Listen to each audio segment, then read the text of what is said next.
Dunque, premio della Repubblica 2020, 12 cavalli al via, 1 Arasi Bocco, 2 Zabulfi, 3 Visa S, 4 Demos Racing, 5 Vanesi EK, 6 Vincent Ferm, seconda linea, 7 Virginia Griff, 8 Uragano 3B, 9 Victor Ferm, 10 Zilat, 11 Sonia, 12 Shomar. Favore del pronostico netti per Arasi Bocco numero 1, Alessandro Gocciadoro. Vediamo le fasi di lancio con il tentativo di Visa AS di assumere il comando, ci prova Demos Racing al suo esterno, Arasi Bocco però chiude il buco, a largo veloce anche Vanesia EK, ha conquistato comunque il comando in breve Visa AS. Ora vediamo Demos Racing, la mossa di Roberto Andreghetti, sembra che Alessandro Gocciadoro sia intenzionato a lasciarlo sfilare mentre c'è la squalifica per Virginia Griff, e Arasi Bocco ora è terzo alla corda, dovrà però spostare perché andrà probabilmente a chiedere strada a Visa AS. La compagna di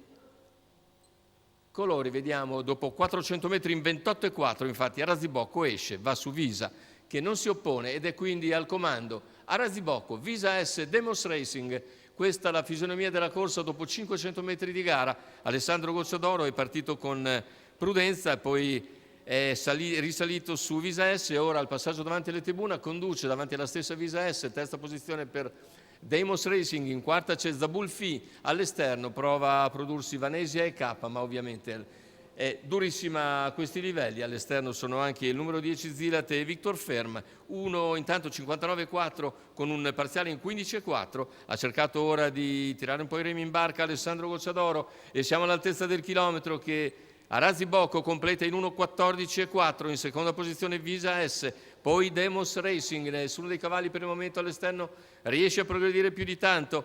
Vanesia EK ora cerca di rimanere a contatto con Visa AS, ma siamo a 400 dalla conclusione, con il tentativo anche di Victor Fermi. Siamo ora sulla curva finale, 300 alla conclusione, Arasi Bocco in piena accelerazione, Visa S nella sua scia, poi Demos Racing all'esterno ancora generosamente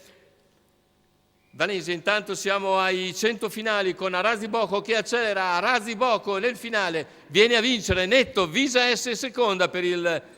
doppio dei Gocciadoro, al terzo finisce Demos Racing, al quarto è Zabulfi, 1,11,9 ma 27,7 a chiudere, a dimostrazione ancora di un cavallo nel pieno delle sue forze, delle sue energie. Arasi Bocco a 13 anni non finisce di stupire, Alessandro Gocciadoro ha presentato ancora al meglio il suo portacalori, restava sulla vittoria a Bologna di fine dicembre e ora si è ripetuto con un successo davvero mai in discussione. Vedete una lunghezza abbondante di vantaggio su Visa S che completa il dominio Gocciadoro, primo e secondo, terzo posto per un ottimo Demos Racing, poi Zabulfi che è quarto, mentre per il quinto forse il numero 8 è di Uragano 3B, ma andiamo a rivedere dopo con calma l'arrivo